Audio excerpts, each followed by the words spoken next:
Hello and welcome to episode 10 of season 6 of the Being Human podcast. This month, my guest is Paul Bové, professor of English at Pitt. In January, Harvard University Press published Professor Bové's most recent book, titled Love's Shadow. If you go to the book's website or read the book jacket, you'll see it described as a manifesto for a new kind of literary criticism, one that asks readers to choose poetry over philosophy, essays over dissertations, and love over melancholy. You will also read that making these choices, which Professor Bové does in his book, will amount to nothing less than a revolution in literary studies. On one hand, this is exaggerated book jacket language, designed to catch readers' attentions and encourage them to look inside.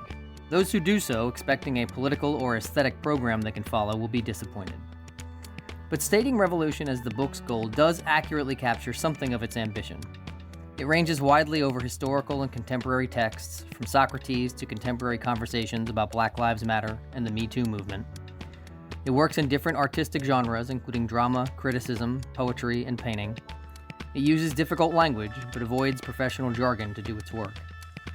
This all adds up to a book that reads differently than most academic texts. In a review of the book that he published on his website, Professor Bové summed up some of the book's distinctiveness when he wrote that it is a book demanding to be read rather than a book about, a book making claims, or even a book in conversation with other books.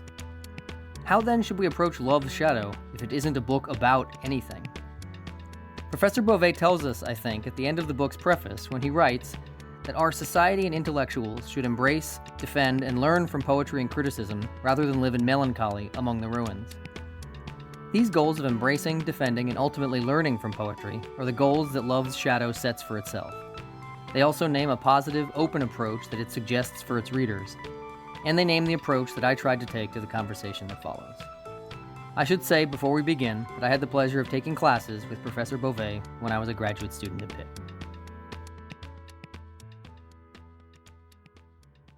So let's see. To begin our conversation, I want to begin by inviting you to tell the story of the book's beginning. But I want to do that having attended one of the events that was a launch for the book. That is the event that Boundary 2, the journal that you edit, Boundary 2, they hosted, which you began by talking about the fact that you don't like presentations of books that memoirize those beginnings, right? And so that when you say, oh, this is how it happened to me, and you draw attention to yourself and what happened there.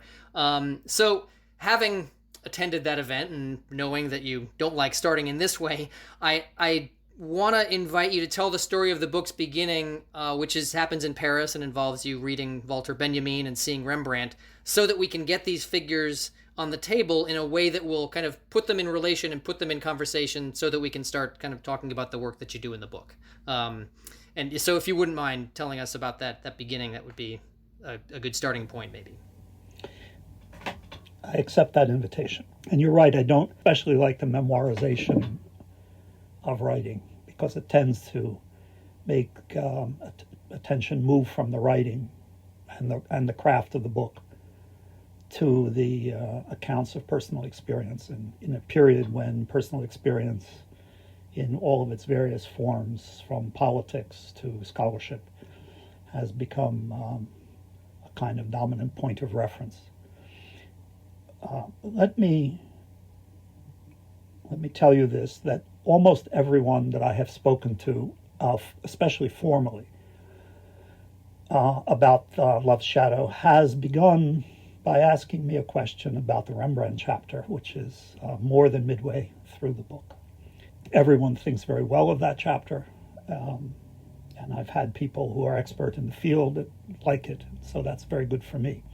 One of the reasons I think that's happening is because of the remark early on in that chapter, which you point to, where the text tells the story of its author having arrived in the Louvre, in the room which I know very well, the Chambre Rembrandt in the Louvre, in the morning after an act of reading. So it's a text which puts the problem of reading and the problem of viewing next to each other, and is in a sense, in many other ways too, not merely a personal account, but rather staging of all sorts of problems in the guise of what seems to be a personal account.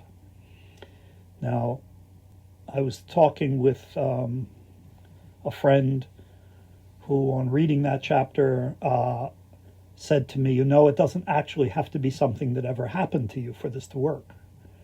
That seems to me quite right, that from the point of view of the work of the book, the scene in the Louvre doesn't necessarily have to be attached to me as the author of the book at all. We should recount for a moment what the scene in the Louvre is. About 6 pages or so, as I recall, into the chapter on Rembrandt. And the chapter on Rembrandt is mostly, but not entirely, on Rembrandt's famous painting on Bathsheba, which is one of the most important pieces in the Louvre. The voice of the book tells the story in this way.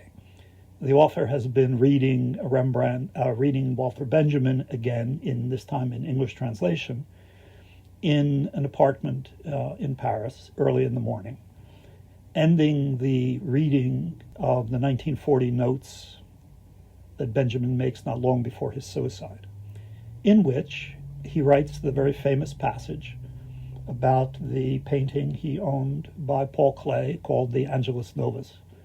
And what Benjamin does there, among other things, is he portrays the figure of the painting now, the content of the painting, the angel in the painting, in such a way that it becomes an icon for his own thinking and for history. How so? Because the angel is made iconic in Benjamin's text because the angel is looking backward over all past history with its wings extended. The wings extended are important because the wind of history, a Hegelian idea, of course, is blowing in the face of the angel and pushing the angel into the future as the angel looks backward. And what does the angel see? He sees nothing but ruin. It's a very powerful and in some ways depressing passage, which has, I think, given rise to a lot of the melancholy of people who've taken Benjamin, as they always should, very seriously. Not long after writing that, of course, Benjamin attempts to escape Paris, France, to make it across the Pyrenees so that he can get a ship to America. He doesn't make it. He commits suicide because he has unfortunate luck. The borders are closed just as he tries to escape. In the spirit of that melancholic moment, I walked across from the apartment, it's a 30-minute walk or so, to the Louvre, where I went to one of my favorite places. I've been doing this since the 1970s at least, to see the collection of the Rembrandts again in the museum, and sat there in a practically empty room that morning, watching or staring at the Bathsheba. It appears very obvious that if you look at the painting, Rembrandt's angel has missed something. So the angel has seen nothing but ruin, and I sat there and I looked at the Bathsheba by Rembrandt and I said to myself, this is not ruin.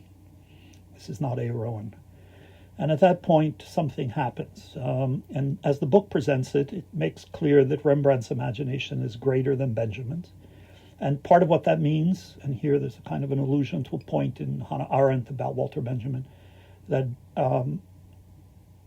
Benjamin, in his terrible situation, didn't have the courage of a certain kind of imagination. That triggers all kinds of possibilities, or it's presented as triggering all kinds of possibilities, which make the book itself coherent, give the book a certain kind of, as Auerbach used to say, Ansatzpunkt, right? Point of departure, first step out, which is, of course, ironic in terms of the structure of the book, since it's purposely placed slightly past midway, as I recall, by page count in that very long manuscript. When I was writing the preface to the book, Lindsay Waters and I agreed that there should be no introduction to the book because an introduction seemed the wrong thing as a genre. But in the preface to the book, there's an allusion to that moment later in the text where the Rembrandt figure first emerges over and against the Benjamin figure. So in a strange way, there's a promise that later in the book's beginning will arise. So in a way, you can see that the book itself has preempted or aims to preempt the memoirish question. All right, so it would not be impossible to say that that entire scene is an act of craft, right? That it has, in fact, no auto fictional or autobiographical aspect to it, but that it is a staging of the possibility of doing a certain kind of critical and imaginative work, and it would then draw attention to itself as an example of writing. So I don't know if that answers you, but it's a way of both accounting for that moment in the book, which I think evokes the question, how did the book come about? And at the same time evades the question, how did the book come about? I am, however, willing, if you want to hear, I'm willing to try to say something more about why, setting aside the Rembrandt for a moment, I did write that book, which meant interrupting the work on some other books that have been underway. Yeah, no, please do that. I have, and there's some kind of follow-up questions here, but I'll make my way through them or not according to where we go. I think it would be great to, one reason for me to start with that moment here is just to think of like listeners who may not know your work or may not know the book, and it's a useful tool to use in kind of, approaching something for the first time. But I think it would be great also to, yes, hear exactly as you just said, kind of like, why did you interrupt other work to write this? I had a lot of help in doing the proofreading of the book, the manuscript, because it was very long and print is dense. And Elena Zhang, who was helping me with the proofreading of the book, at some point, and remember we were doing the proofreading of the book like this on Zoom, which is not the best way to proofread a manuscript. She became aware that in some important way the book was political, whereas it seems to many other readers at first sight at least to be a book about aesthetics. I'm not quite sure what that means. So I did think it was necessary at some point, 3 or 4 years ago, to try to say something about the current state of intellectual life in the country, and to try to do that metonymically, that is to say, by talking about the state of the institution of academic criticism, and also to do it metonymically by trying to test the question again, a traditional now question within modernity. What is the relation between politics and aesthetics, in this case regarding the topic of the issue of freedom? So I interrupted the writing of the long-promised enormous manuscript on Henry Adams in America, which is, as people think, is the political book, may actually turn out to be the aesthetics book. In order to write this manuscript, which in its first completed form was about 800 pages. So it's a very long interruption in another project. I had decided it was necessary to say something about the state of American cultural institutions. And the one I know best happens to be the university intellectual life, and the one I know with some immediacy and intimacy is the institution of academic literary practice and criticism. And of course, like many people, I am dismayed and worried by what's happening to the humanities and to the study of literature and the practice of criticism in the United States. There are external political pressures disguised as economic pressures to minimize the expenditure and investment of resources in the literary critical cultural project that has been part of the research university since it began at the University of Berlin almost 200 years ago. But I was also interested in the way in which work is done within the academy, not so much in itself as in it as an example of certain problems that have come to the fore in American cultural life that threatened to do enormous damage to the existence of the U.S. as a society. Cornel West kindly blurbed the back of the book, and who has pointed out to me innumerable times that he read the whole 800-page manuscript twice, was noticed immediately that the book was about something about the degradation of American intellectual life. And so I thought I had to say something about that. People have responded. I mean, there's a forum online somewhere now that I think is going to be in print about the book, in which several of the people who are commenting on the book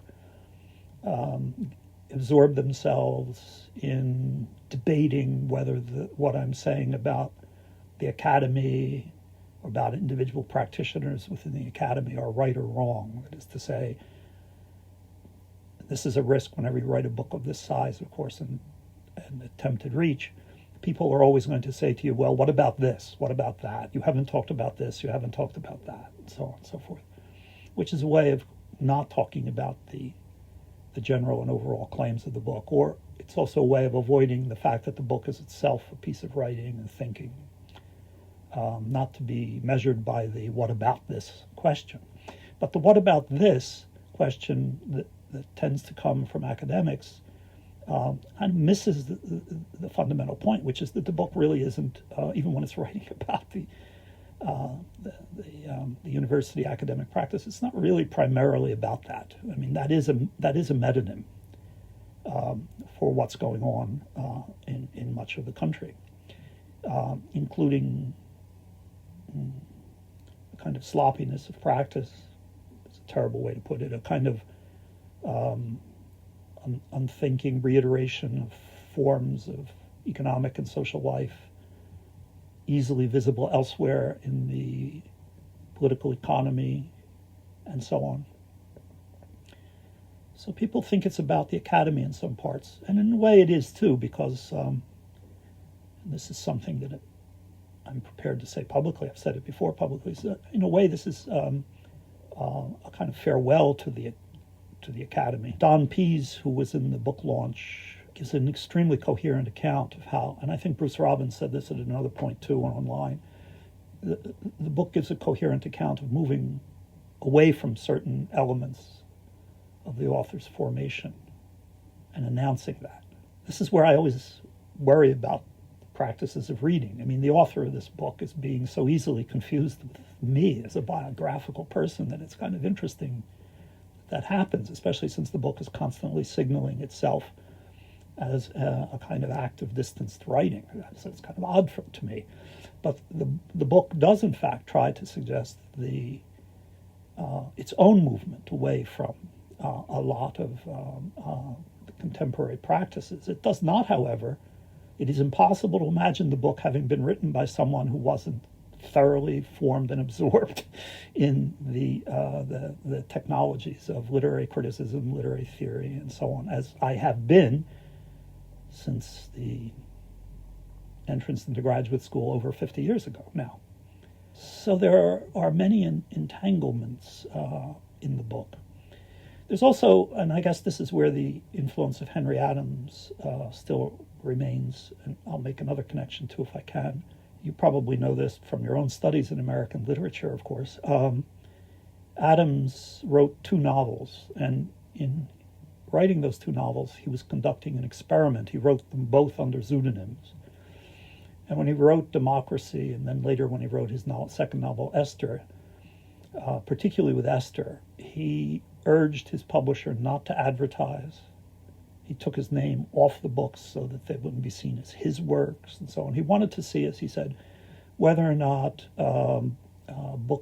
decent books could make their own way without a lot of publicity and advertising. The conclusion was no, they couldn't. That market mechanisms were required for a book to advance itself. I kept that in mind and wanted to do some other experiment here, which kind of displaced the book also from within the academy, I think, and that is to ask whether or not it was possible to write a book like this without any recourse to the evident contemporary jargons of the field. Now, I don't mean the word jargon to be prejudicial here. By jargon, I simply mean the technical languages of the field. They can become prejudicial. That use of the word can become prejudicial. But I don't mean it in that way. I wanted to see, in other words, if I could write this book about these intellectual questions, which could have some consequence for people in the academy as well as elsewhere, in a relatively high level of English. I think the English is challenging but not technical. So what do I mean by that? The reviewer in Publishers Weekly in January, which was the first public notice of the book, which was a very good one, said the book was a tour de force and all these things. That person said, nonetheless, there is a jargon in the book because it's an academic book, and I was just taken aback. I said, what do you mean?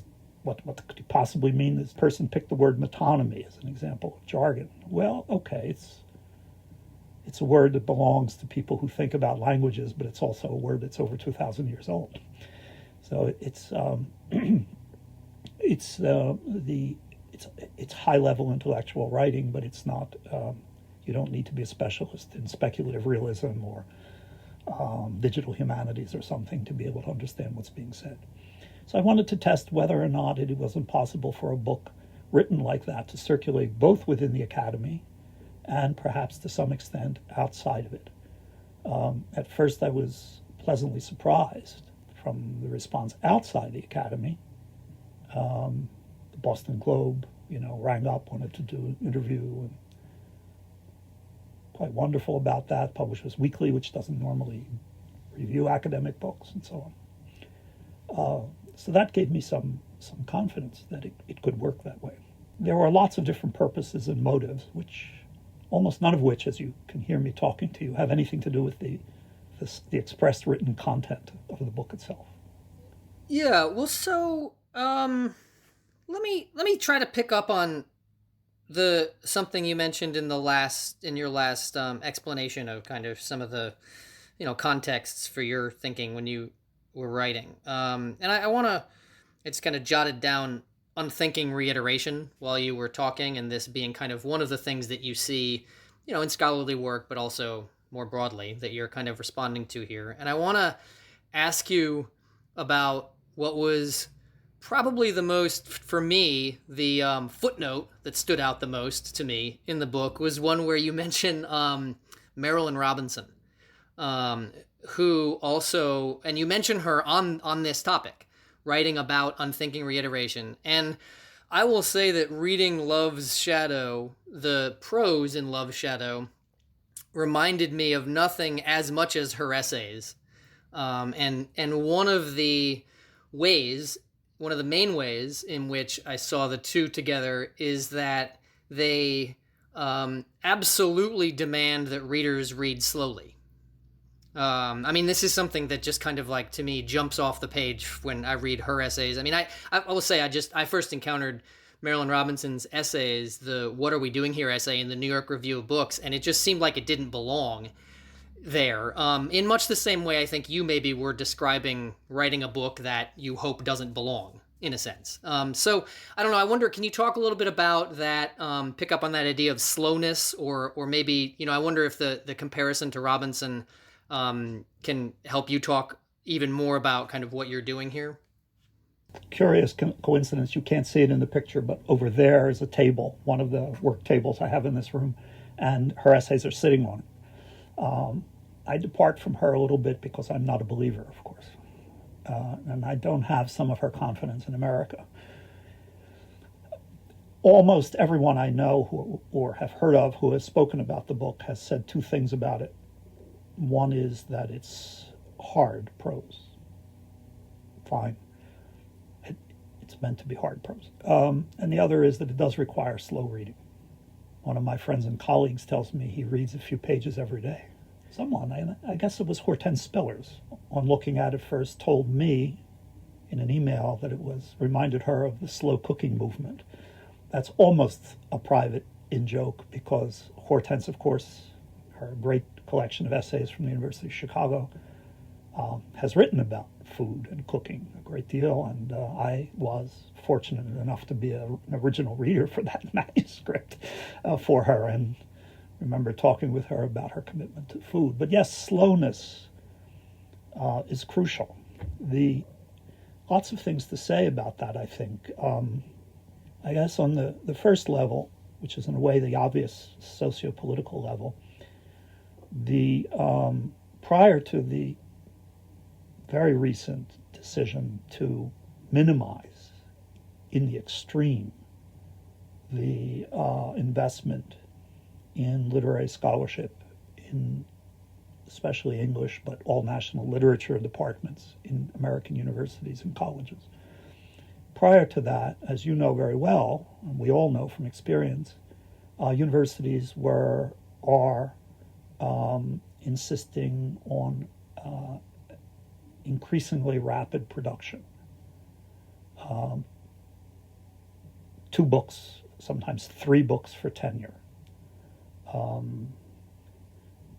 Assistant professors being hired right out of graduate school, receiving letters telling them how many essays, articles they're expected to publish each year, in which journals, and so on. So work not only being sped up, but being placed in advance, careers being shaped by management and administration. So everything is fast. And as the editor of a journal for a long time, I've seen these kinds of changes. The changes in speed, they matter enormously. And there are profound consequences to that. I mean, generating people with PhDs in 5 years rather than 10, for example, means fewer languages, less reading, less time to study, more time devoted to writing manuscripts for dissertations, which are necessarily uncooked in some ways because they're part of already ongoing conversations. They look for niches within spaces and so on. So there's that side of the question. And of course, I'm in this extraordinarily privileged position. I came up in a different world entirely. I'm still exist as a trace of that older world. Not everybody's probably very happy about such people as me still being around. But therefore, I could do something that required.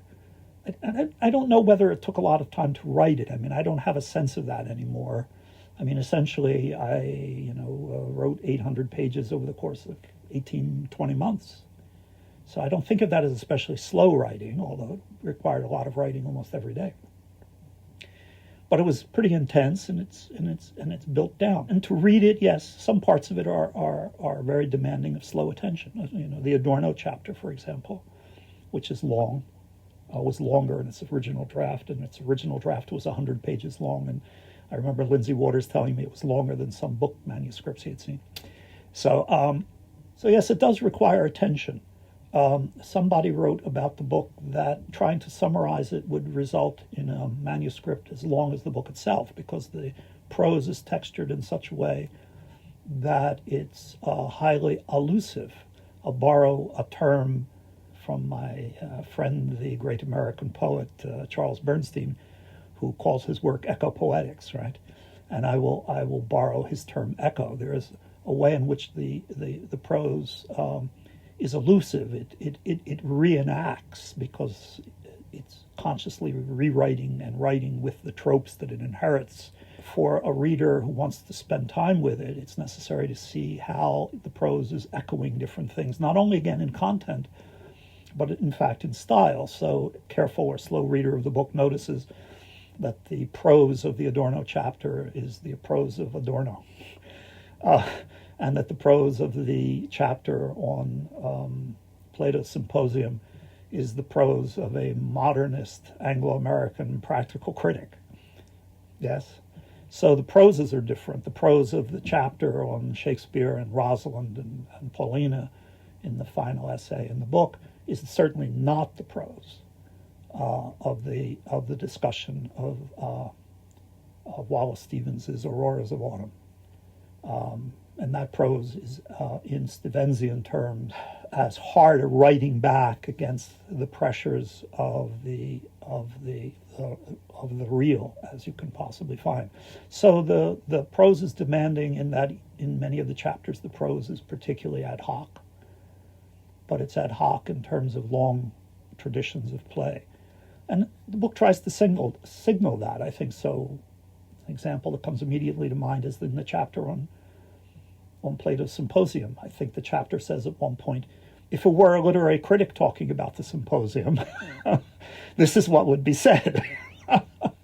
And then, says this is, if you were reading and writing about Dickens's Great Expectations, this is what you would do. So this is how one reads about the Symposium.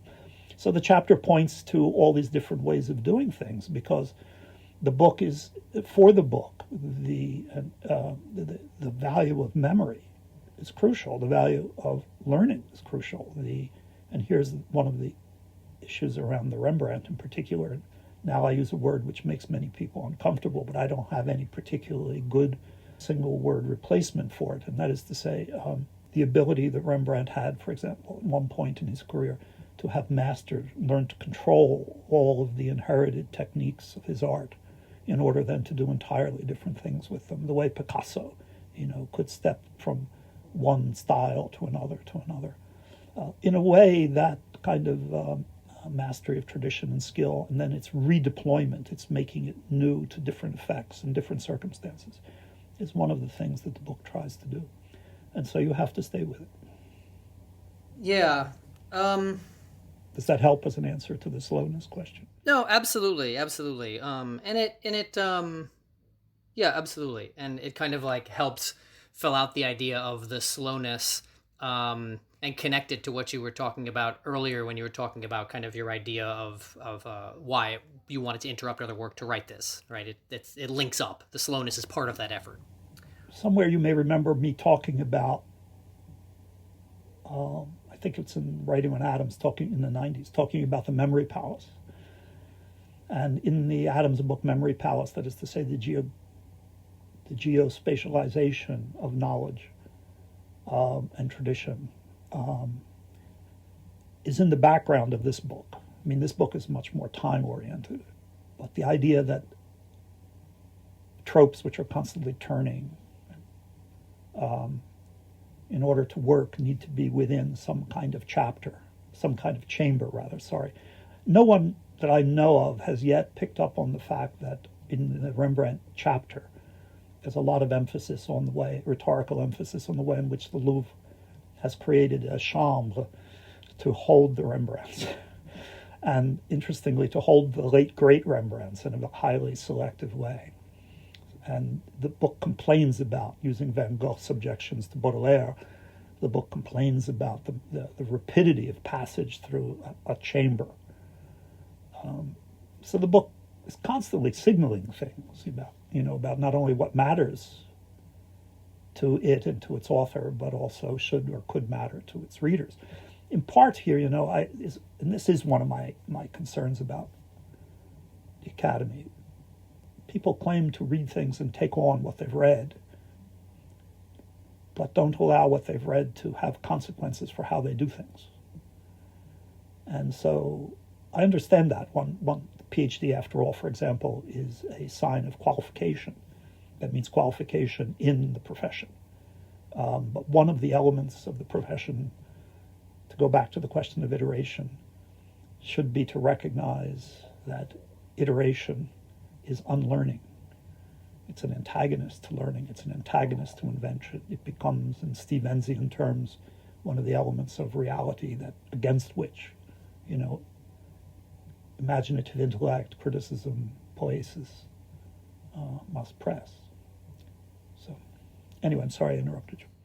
No. I was going to pick up on mastery because it's an important idea for you here, and you fight for it in the book. Fight for its value. And I'm asking you another question that comes from a footnote. I promise eventually I want to talk about the actual pages and not just the footnotes. But I think in the Rembrandt chapter more, I also want to talk about the Stevens chapter too, or chapters too, and not just keep talking about Rembrandt. But for now, I think that as I see it, the way that you take up mastery is particularly direct in that chapter on Rembrandt, and that's partly because you're in dialogue there with John Berger, who unapologetically uses the word master and mastery to talk about Rembrandt and what he does.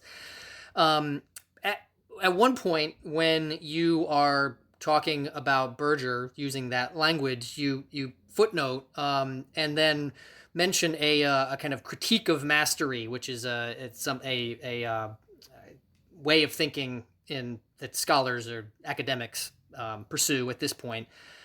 And you write in that footnote, just read one sentence of that. Here it is. It's Berger, like Van Gogh on Rembrandt, knows that masters are magicians as well as figures in the now well-known dialectic inherited from Hegel, right? And it's that dialectic is the master-slave one, and that's, I think, when I'm reading this sentence here, that's the one that kind of is prompts the critique of mastery and the desire to move away from that language.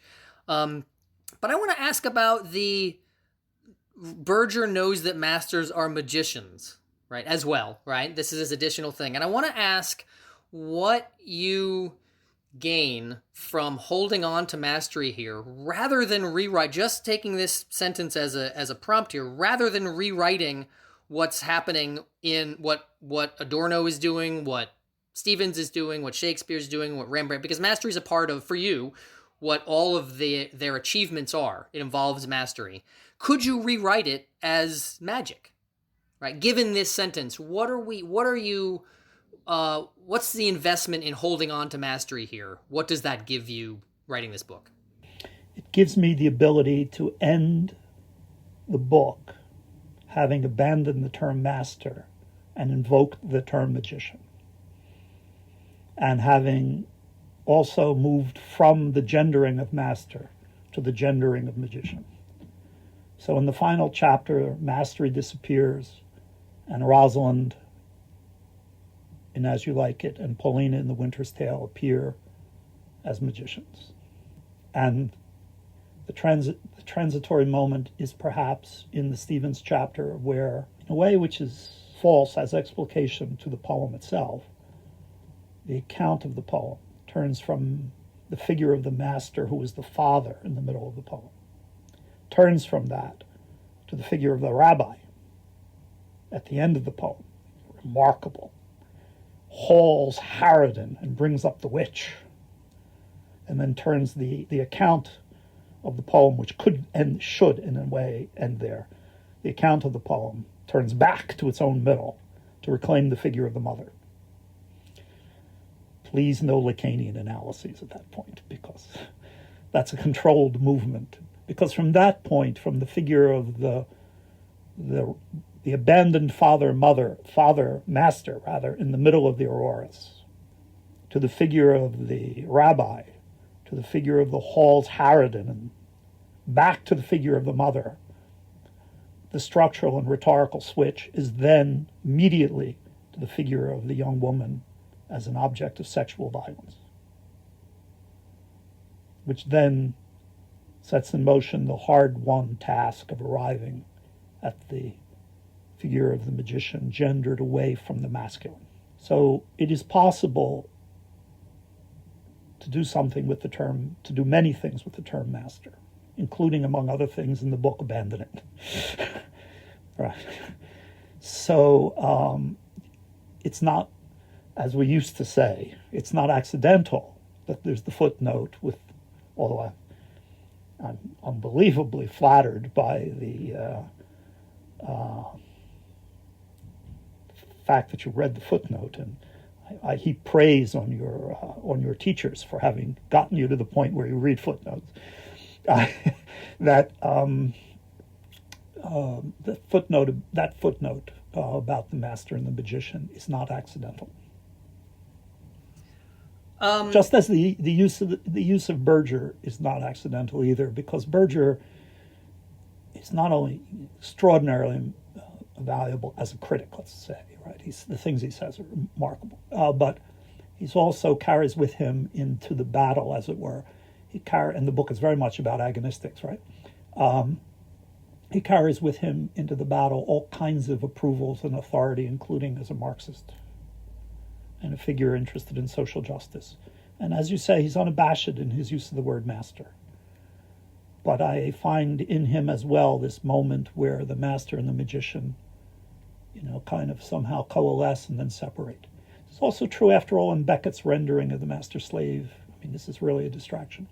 The master-slave in Beckett, if you remember, the Cornell West and I were having the little discussion about the book online, whatever that was, a month or so ago. And Corn was pushing me on the question of the Russians, which was interesting because in writing he had pushed me on the question of Beckett, because Cornell knows that in my desk drawer here is a 280-page book manuscript on Beckett.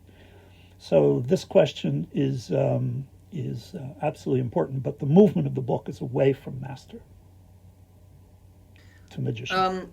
Let me pick up a little bit on that idea of the movement of the book, because it relates to something I wanted to ask you about the auroras of autumn, and that might connect to kind of some of the thinking or some of the conversation we've been having in other ways.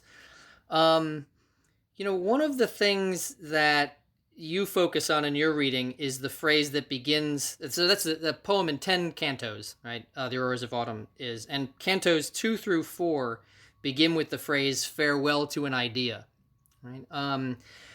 And the idea, there's the idea of a denouement comes up and in I think it's canto 6 too as well, that's there. And then as I read canto 10, which you just mentioned, and it's about kind of different, it begins, the first 3 tercets there begin with kind of, I want to say kind of analyzing the different permutations of happiness, people in the world, happy people in the world, and can they be happy in an unhappy world? And it's these are in the first 3 tercets, as I said. After that, in the 4th one, the poem says, "Turn back to where we were when we began, an unhappy people in a happy world." So it's directing readers through a process of thought, in other words. And this, I wanted to ask you about this because it also connects to something that I still remember as true of one of the poems that I was introduced to of Stevens when I first was introduced to Stevens in a college English class, which was a high-toned old Christian woman from Harmonium, which is also it's a one side of a dialogue there, but that poem leads readers through a thought process, right? And so I kind of wanted to just mention all of this to you and ask about and this is kind of with your description of your book, using master in order to arrive at magician in mind as well. But I kind of wanted to ask you about that because you talk sometimes about the way that Stevens has kind of these allegories of pedagogy in his poems, right? But in what ways do the poems take up those scenes of pedagogy or development or progress or whatever it is that I'm seeing there? And feel free to complicate my sight of these processes in any way. That's a very complicated question. I mean, especially since that final figure of the rabbi appears. I've spent a lot of time in my life with Stevens. I think, if I'm remembering correctly, my dissertation was considerably on Stevens. I think that's right. And when Stevens and Olson, and when it was published as Destructive Poetics, I think the Stevens sections were cut down, and the comedian as the letter C became the touchstone text. And so Stevens has always been sort of there for me. I don't say you mean this, but I'm going to say it anyway, in order to be sure that we understand where we start from. For Stevens, poetry is not pedagogy. In fact, in the famous piece of prose writing in which and I think I quote this, where he's advising Princeton to accept a grant to create a program on poetry, he speaks a great deal directly about what it means to have a pedagogy of poetry. And it's a fairly complicated process. Poetry for him is not the assembled body of poems. You can't teach poetry in an MFA style set of projects. Poetry is, as the book tries to say, it's poesis. It's this issue of making and so on. If insofar as there is something like pedagogy, however, as you mean it, it is in fact in Stevens's extraordinary ability to, I'm being crude here now, to deploy resources, to give them both spaces to play and to put them on display so that you see, if you read carefully and hear carefully, because after all he's extraordinarily musical, isn't he? It's rhythms, control of rhythm is astonishing. To have a kind of opportunity to see what is possible. I mean, as crafted a poet as you can imagine, and not perhaps as obviously as, say, somebody as Stein or Pound, and not perhaps as obviously as someone who is kind of an abstractionist in poetry. But the poems are densely filled, right, with the burdens of the past. Although they're not necessarily for him burdens, they're resources of the past. Whereas for some later poets, the vernaculars have become so attenuated that the attenuated vernacular becomes itself the paradoxical source of richness. Right? But that's not yet where Stevens is. So in a moment like the one you're referring to, after he enumerates 3 different ways of being happy, 2 of which are completely impossible, at least, he sends you back to the beginning.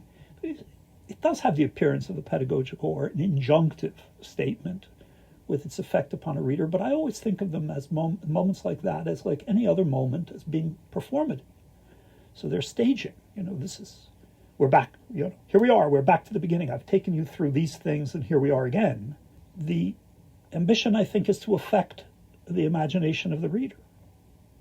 Or as he would say, or he does say in The Necessary Angel, to inhabit the reader's imagination and so change it from whatever it was in reality to whatever it is. Now, that has lots of implications, some of which I try to explicate in the text. But once you have, in a moment like the one you point to, poetic permission to return, and I would say that is as much what's staged there for us, which is the necessity and possibility and perhaps the inescapability of return. Then you enter into those halls Harridan, with the winds blowing, the screeching noises, the unsettling alternative, to the stable figure of the rabbi sitting at his desk teaching.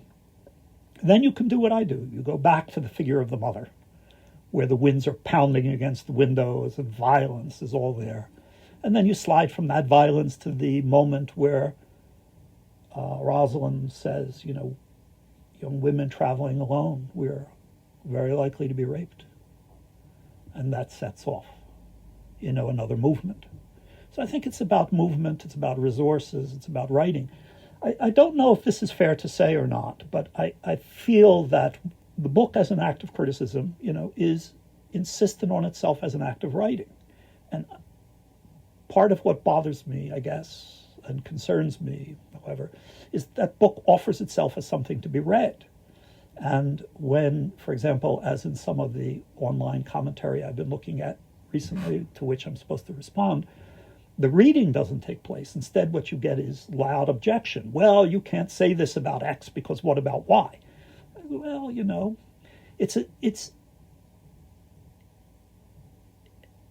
when you asked about why couldn't I write with magician rather than master from the beginning, because you have to get to magician. Right? And the book is not, in other words, the book is not uncrafted. It's not unplanned. It's not unthought.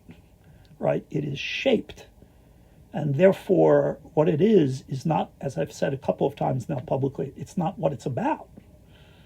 Because the aboutness of the content of the book isn't the question. So if you're going to take a lesson from let's say, the kind of moment you point to in Stevens as a writer of criticism, it should be that criticism should aspire to adapt what imagination teaches it to itself. Because the task of criticism, as I guess it says in the Rembrandt chapter, right, is to recognize its essential but necessarily secondary position. But secondary doesn't mean subservient or merely, this after that. Yeah. Well, I wanted to, so, thinking about the kind of the way the book works and what it works towards and what it earns in its last few pages. Maybe, so the last chapter is on Shakespeare. The last 2 pages, let's say, of the book, of that last chapter, return to Adorno's essay called The Essay as Form. And maybe I could read a few sentences from that and then ask a question about some of the language that you're using there. Because I think you talking about kind of like, the ability to arrive at the magician after having worked with the master reminds me of a kind of a question I had about some of the language you use at the end. So let me just read a few sentences to you here and then ask you a question. So here, this is from just the second to last page of the book. The essay is a form of intelligent exploratory work in which the human mind and imagination move through concepts as part of the processes of the historically human answering questions about itself. As such, the essay is a manifestation of the existence of the possibility for such thoughtful and imaginative work within the species, precisely as an essential element in the species being its inherent anthropology. The historicality of the human resides in the essay's potentiality. It calls on the human to be responsible to the qualities that alone enable proper reflection on and control of its own forms and actions in a habitat not its own. And the thing that stood out to me reading those sentences was the word proper, enable proper reflection. And the reason it stood out to me is because I remember in the chapter on Stevens that we've been talking about here, you talking about the ending of the poem Notes Toward a Supreme Fiction, where Stevens talks about how gladly with proper word the soldier dies, right? And talking about the richness of that word proper, and how that allows Stevens to kind of complicate the ending in various ways. And here this word shows up at the end of your book too. And so I'm wondering if you can say a little bit about that richness of that word and why the word shows up again for you there, and what proper reflection, what kind of textures does proper reflection provide for us there at that moment, and why does that word show up again? It's a very acute question, Dan. Originally, the manuscript did not have those few pages. The press felt the book needed a conclusion. I wrote a longer conclusion. I shared it with some people. Thought the idea of a conclusion was just a wrong idea. So then I wrote an epilogue. And Harvard Press doesn't publish epilogues. They simply don't do it. They don't allow it. So there's no epilogue. But yet they wanted something to round it off. Because you'll remember how the Shakespeare chapter ends. It ends in a discussion of, it ends by refiguring Shakespeare's character Paulina in some dialogue with Stanley Cavell. It ends by figuring the magician of Paulina as opening the stage as a vestibule, turning the stage into a vestibule out into the world. So the book ends with this attempted gesture of openness, of a kind of the magician Paulina opening the world out again. So we needed something else. I needed to produce something else. So I kept thinking about that, and I decided that the best way to represent what the book was, in terms of the book itself, had to be to think of the book as an essay, which it is, although it isn't. But it's not a thesis, right? So it's essayistic in kind. And so, yes, the word proper, with all its ambiguous complexities and richness, appears. And I tried to, I've lived through the deconstruction moment, right? So I remember the whole Derridian notion of the critique of propre, the notion of the self, the relation between the self and property, and all that sort of stuff. But I've also read my Montaigne, and I understand something else about the notion of the self that is caught up in that deconstructive moment. And as you say, the richness of the ending of the Stevens poem, which I think I made a lot of words out of. So I wanted to bring it back because the notion of that richness and of the essay, the properness of a writing as essayistic, had already in a way been earned by the book itself.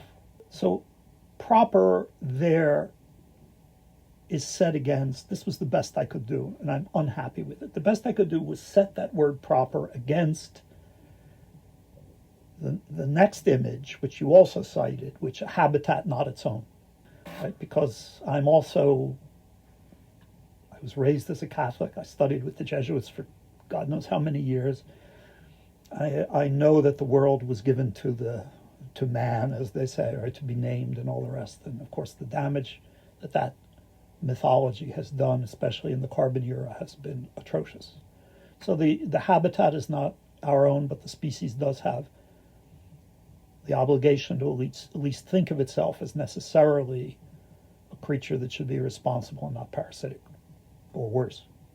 So the proper richness of the essay, if enacted properly, right, if we take possession of our own proper quality as imaginative, critical creatures, it means we are aware of and responsible to that which is not our own. We are aware of ourselves as secondary inhabitants. The very condition of our being that we behave properly. If you don't behave properly, it's all over for you too.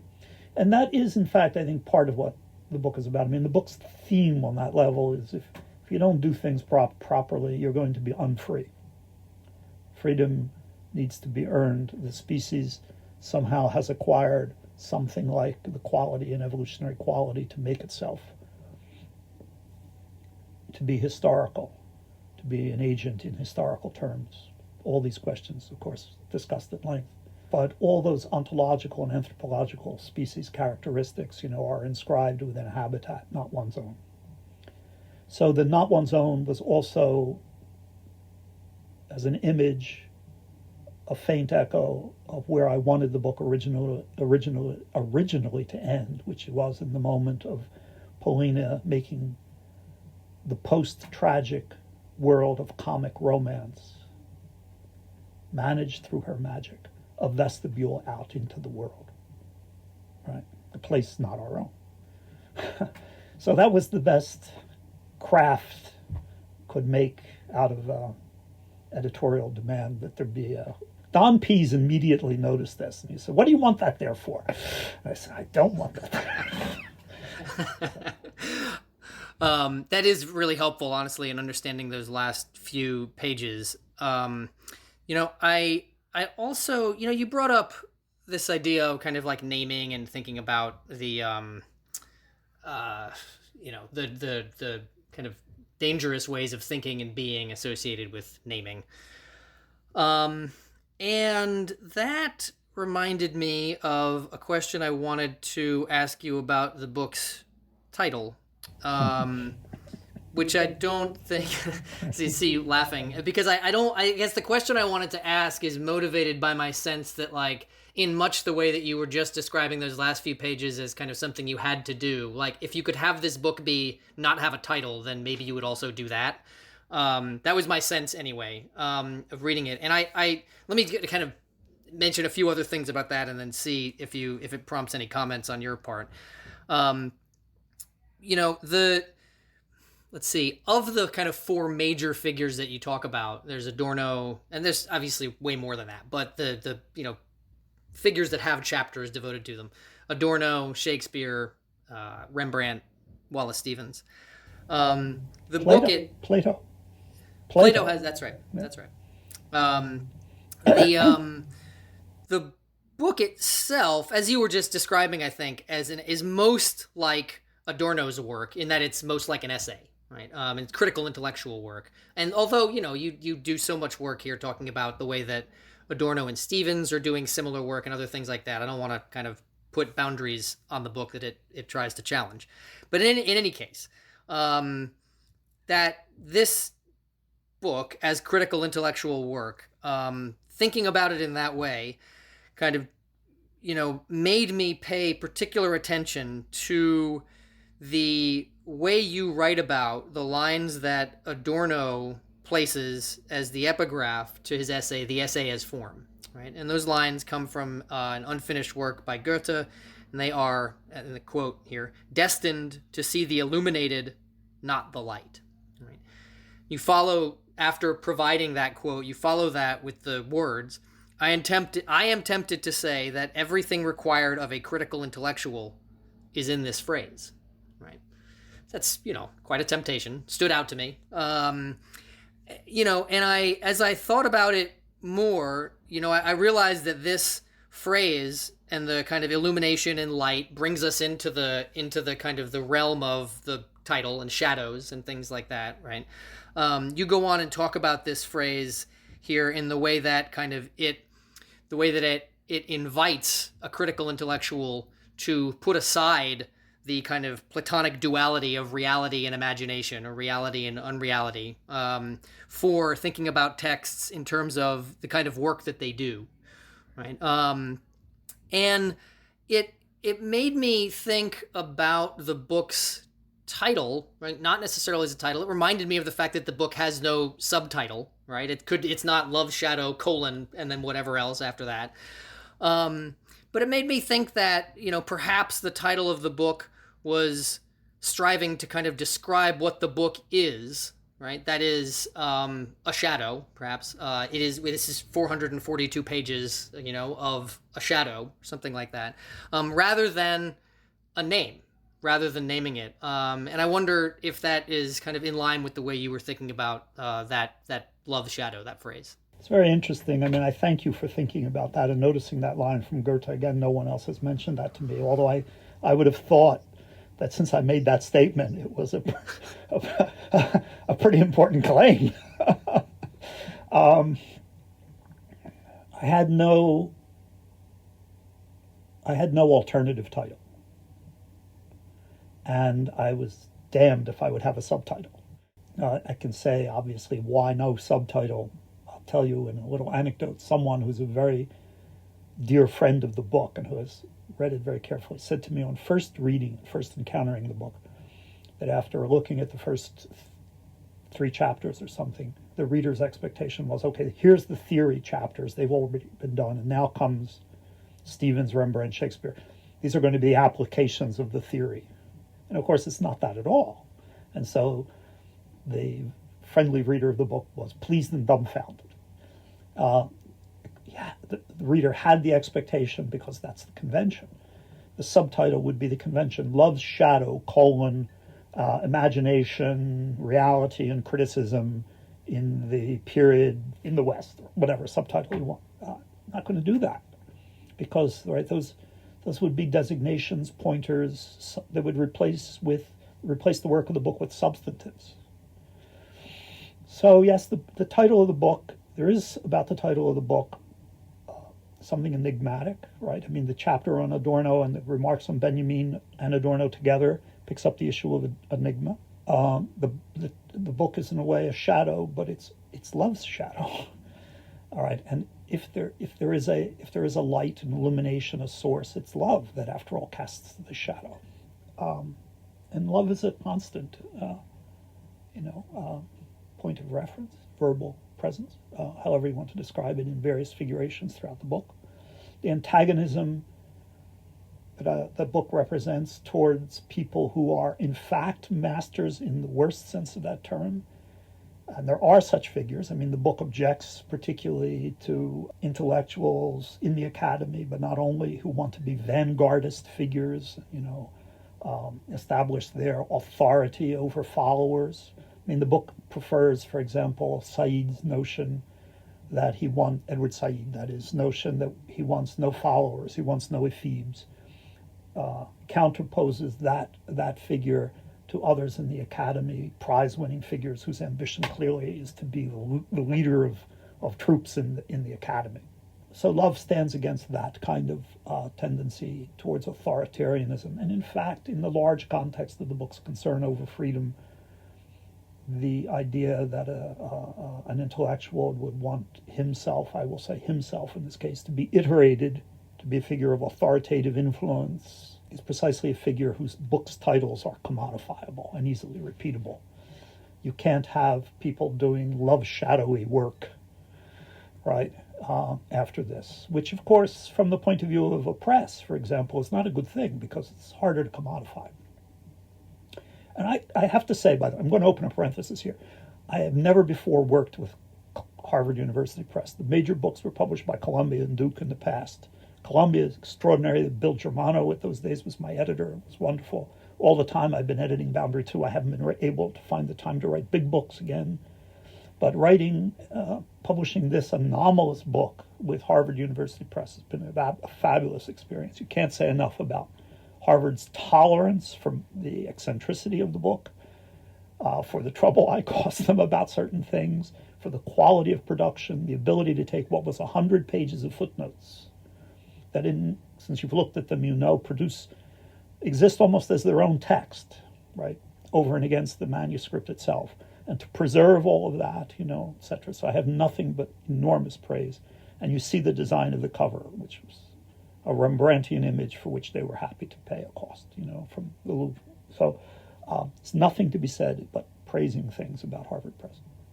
But the love shadow, the dedication is to the reader within. I've had more questions about that than about the title, actually. There are lots of ways to literalize that, and I want to do that. But there should be a perceived correlation not only between the shadow of the title and the dialectic in the Goethe between illumination and the illuminated, as in the Stevens between the imagination and the reality against which it presses. But there also needs to be a correlation between love's shadow and the reader within. There are no names, right, after all. There are no nominatives. If I could have found a way to make reader into a gerund, I would have done that. You can't say to the reading within, although maybe. There is a gerunding effect, across. Whatever love is, it casts shadow. Whatever the shadow is, it's possessed by love. The book is very much about shadows, as you point out, right? In a way, the main text, the keying text, is the auroras of autumn. You have a sign of light, which itself is a chemical reaction, which is illuminative in its fully shadowy, multicultured, prismatic way. And Stevens' ability to play with all of that is quite something. So, but then again, throughout the book, there are constant gestures towards love and shadowing. Cornell and I have been having this argument about hope for a long time. And in the work of my namesake, a person for whom I do not have great admiration, that is St. Paul, there's the famous lines, right, about faith, hope, and charity. He says the greatest of these is love or charity. And the Latin would be caritas, but significant, or agape in Greek, but famously it is not eros. But the book, of course, as in the Rembrandt and other chapters, often raises the issue of the erotic to the level of love, makes those two things inseparable. But the book, I think this made it into the final version of the book. I may have cut these pages. I'm sorry, I don't remember. But I also have a discussion of Aristotle's use of the phrase agape somewhere,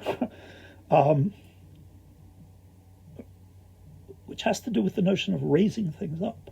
So anyway, all of that is in there. So love, not hope, because the book is very much, and this is where Korn picks up all the time, is the book is not in favor of hope, right, at all.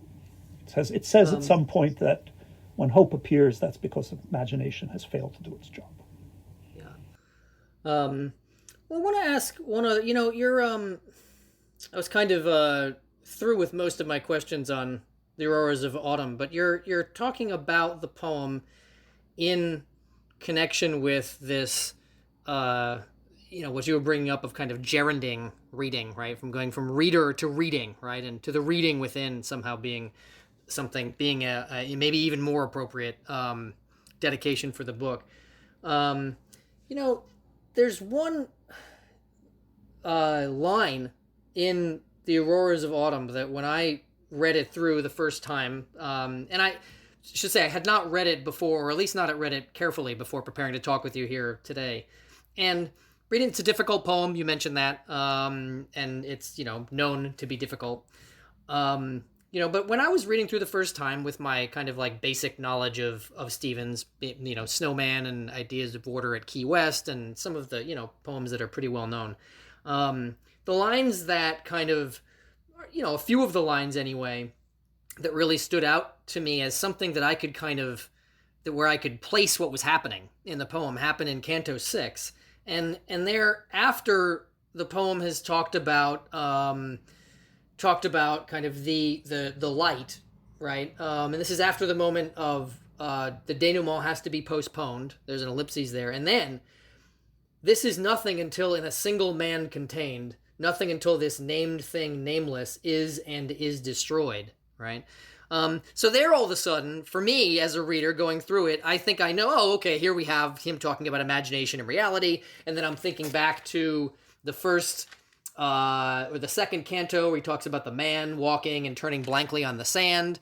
It occurs to me that you don't talk about those lines, right? I will tell you also, you can watch a 2.5-minute clip on YouTube of Harold Bloom speaking extremely dramatically about those lines and in these exaggerated dramatic tones. So that's there for listeners who want to go look that up. It's there. They're not a part of the way that you read the poem. And it occurs to me just hearing you talk about the difference between reader and reading, I just am wondering if there's a connection there, because that embodiment, thinking of Harold Bloom talking about like the poet as a person and an individual in the poem. This is what he talks about happening in The Auroras of Autumn. This is Stevens as a person in the poem. That you're not interested in that. You're not interested in that part of the poem as much as you are the kind of the reading or the imagining rather than the reader or the imaginer. Yeah, it's a really acute question. I mean, and you've kind of found me out immediately. Harold, before he died, and I were in some conversation about these things. And I was another part of the manuscript, which is no longer here, it's somewhere over there, in fact, is a lengthier discussion than I have in the book about Gnosticism. And so Bloom was one of the go-to sources for talking about Gnosticism. But, in the great book by Bloom on Stevens, the major book, Stevens becomes a version of what Bloom has as a kind of Emersonian trope, which he calls the central man. And I was really determined to not have anything to do with that. And I think I say that sort of sideways at some point.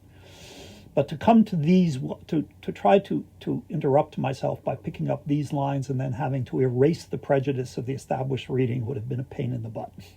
And I wasn't going to do that. And I wasn't going to do it because, among other things, and this is to get to the essence of the production of the book, it wasn't my primary task. The goal in this, let's put it this way crudely, if you want to get rid of Harold's interpretation of Stevens, you don't do it by talking about Harold, the illuminated. You talk about the illumination. All right, so you put something else out there than this. Jonathan Arick, when reading this chapter in, I think, its first draft form, we were at Dartmouth College at one point, actually, and I were sitting talking to it. He said to me, he really liked the chapter, and somebody, he said, you don't talk about everything in the poem. And he said, yes. He said, if you did that, it would be twice as long as it is, and so on, which is true. But it also gets at the essence of the quality, an essential quality of the writing of the book, which is, if the claim that I'm making is that the resources are there, the book is also making the claim that the writer and the writing doesn't have to and cannot respond to all of the claims. The book is dense and difficult because it not only tries to make use of materials, but it also doesn't feel itself obliged to take up every call it hears. So those lines with Harold, not only online, but in prose, talking at length about the central man, and that's not the only place he does that with the Stevens, it's a call I didn't want. I just didn't want to do that at all. Paul, it's really been, as I said in the beginning of our conversation, an honor to use this conversation as a reason to spend so much time with Love's Shadow, to get to talk with you more about it. It's a really remarkable work, and it's been a pleasure. Thank you, Dan, so much. You've done me the honor of your time, but even more so, you've given me the gift of reading the book, which is what more could I possibly hope for than that? Thanks so very much.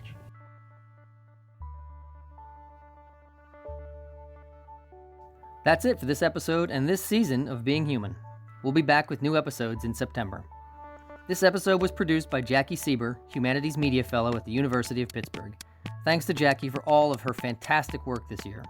Also, please take a listen to Jacqui's podcast, Backbone, a podcast series that highlights the essential workers that keep our society going during the pandemic.